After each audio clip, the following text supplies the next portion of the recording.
ওর দুটো সন্তান আছে বোধহয়, ওদের জন্য কষ্ট হচ্ছে, এত অল্প বয়সে মাকে হারিয়ে ফেললো। প্রতিদিন এই মৃত্যুগুলো এমনই অবস্থা আমাদের করে দিয়েছে, মানে একটা থমকে গেছি আমরা। এটা আসলে খুব দুঃখজনক এবং কষ্টকর অবশ্যই। পাশাপাশি এটাও বলতে চাই যে মানে আমাদের যে পেশা, আমাদের যে কাজ, এই কাজে আসলে এত আনসার্টেনিটি, স্ট্রেস, হতাশা, হ্যাঁ, স্বপ্ন দেখা, স্বপ্ন ভঙ্গ হওয়া, এই সব কিছুর মধ্যে দিয়েই আমাদের কিন্তু কাজ করতে হয়। এর মধ্যে আবার মিডিয়া চেঞ্জ হয়ে গেছে, social media, YouTube, OTT platform, সব কিছু মিলিয়ে অনেক শিল্পী যারা টেলিভিশন ওরিয়েন্টেড, তাদের মধ্যে এক ধরনের হতাশা তো কাজ করেই। এখন আমার নিজেরও হতাশা কাজ করে যে এই নিউ মিডিয়ামের সাথে নিজেকে কিভাবে অ্যাডজাস্ট করা যাবে, আদৌ যাবে কিনা। এবং মানুষের এই যে চলে যাওয়া মৃত্যু, এটা ইদানিং মানে বিশেষ করে কোভিডের পরে আমাদের দেখতে হচ্ছে যে হুটহাট করে কাছের মানুষ, প্রিয় মানুষ, বন্ধু, আত্মীয় স্বজন এত দ্রুত উইদাউট নোটিসে চলে যাচ্ছে। মানে আগে তো একটা সময় ছিল যে বার্ধক্য হতো, অনেক দিন ট্রিটমেন্ট হতো, একটা মানসিক প্রস্তুতি থাকতো যে হ্যাঁ ওনার বয়স হয়েছে, আর বেশি দিন হয়তো থাকবেন না। কিন্তু ইদানিং দেখছি অনেক অল্প বয়সে হার্ট অ্যাটাক হচ্ছে, ব্রেন স্ট্রোক হচ্ছে, কিডনি ফেলিওর হচ্ছে, যে মারা যাচ্ছে। এই মারা যাওয়াটা না, আমরা যেরকম আগে একটা মানুষের মারা যাওয়ার পরে অবাক হতাম, বিস্ময়ে থাকতাম, হতবাক হতাম, এখন নয়, প্রতিদিন এই মৃত্যুগুলো এমনই অবস্থা আমাদের করে দিয়েছে, মানে একটা থমকে গেছি আমরা। মনে হয় প্রতিদিন যে কারোর মৃত্যু সংবাদ শুনবো। এইটা খুবই দুঃখজনক সময় পার করছি আর কি আমরা। তো সীমানা চলে গেছে, সীমানা আল্লাহ ওকে ভেস্ট নসিব করুক। ওর দুটো সন্তান আছে বোধহয়, ওদের জন্য কষ্ট হচ্ছে, এত অল্প বয়সে মাকে হারিয়ে ফেললো।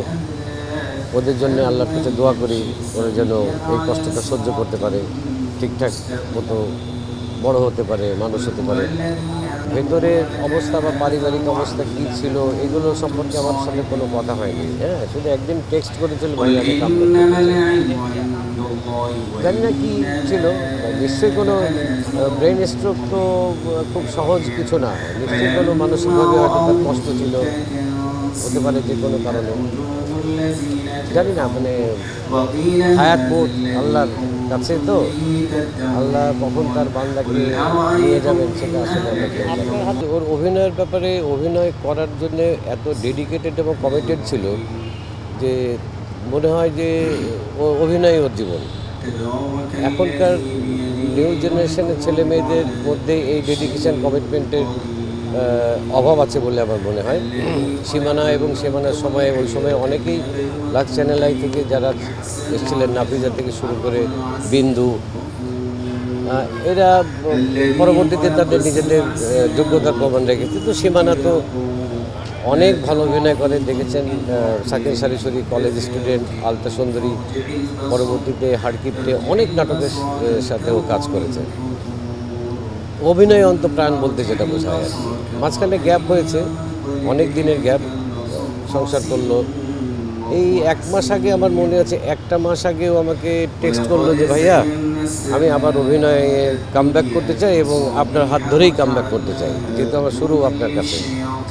আমি বলেছিলাম যে হ্যাঁ, আমি এখনও কাজ করছি না, নতুন কাজ শুরু করলে অবশ্যই তোকে নেব, এ পর্যন্তই। এবং ও অনেক রিসেন্ট ছবিগুলো পাঠিয়েছে আমাকে, চ্যানেল থেকে বলেছে লাবলু ভাই এই মেয়েটা যেহেতু অনেক ভালো অভিনয় করে, ডেডিকেটেড, আপনার নতুন সিরিয়ালেও ট্রাই করে নেন। ঠিক আছে, এরকম প্ল্যানিং ছিল নতুন কাজে, কিন্তু এর মধ্যেই তো হঠাৎ কিছুদিন ধরে দেখছি যে ও আনকনসিয়াস হয়ে আছে, হসপিটালাইজড হয়ে আছে। এবং আজকে সকালবেলা ঘুম থেকে উঠেই দেখি যে সীমানা চলে গেল। ওয়ালটন ফ্রিজ কিনে অনেকের মতো আপনিও হয়ে যেতে পারেন মিলেনিয়াল সেরা পণ্যের সেরা অফার। কষ্ট তো থাকবেই, এমনিতেই তো একজন আমাদের মিডিয়ার একজন অভিনেতা বা অভিনেত্রী, আমাদের কলিগ এইভাবে হুট করে চলে গেলে তো একটা ভীষণভাবে কষ্ট পাই আমরা। হ্যাঁ, সেটা তো ন্যাচারালি অনেক কষ্টের ব্যাপার, অনেক কষ্টের ব্যাপার। এবং এইভাবে মানে মানসিকভাবে একদমই প্রস্তুত না এরকম একটা সংবাদ শোনার জন্য। আর সে যেহেতু আবার কামব্যাক করতে চেয়েছিল, অনেক স্বপ্ন ছিল নিশ্চয়ই, মানে অনেক দিন গ্যাপ ছিল অভিনয় থেকে, আবার অভিনয় করতে চেয়েছে, আবারও ফিরতে চেয়েছে। তো সেই এটা ওর যতটা কষ্ট আমাদেরও, আমরা ওর সহকর্মী যারা ছিলাম ওই সময় যারা অভিনয় করেছে সীমানার সাথে, সবাই সোশ্যাল মিডিয়াতে দেখছেন কী পরিমাণ স্ট্যাটাস দিচ্ছে কষ্ট পেয়ে। ওকে সবাই ভালোবাসতো বিগত, মানুষ ভালো ছিল, মানুষ হিসাবে ভালো ছিল এবং অভিনেত্রী হিসাবে তো দুর্দান্ত অভিনয় করে। সব কিছু মিলিয়ে সীমানার জন্য সবারই খুব কষ্ট লাগছে।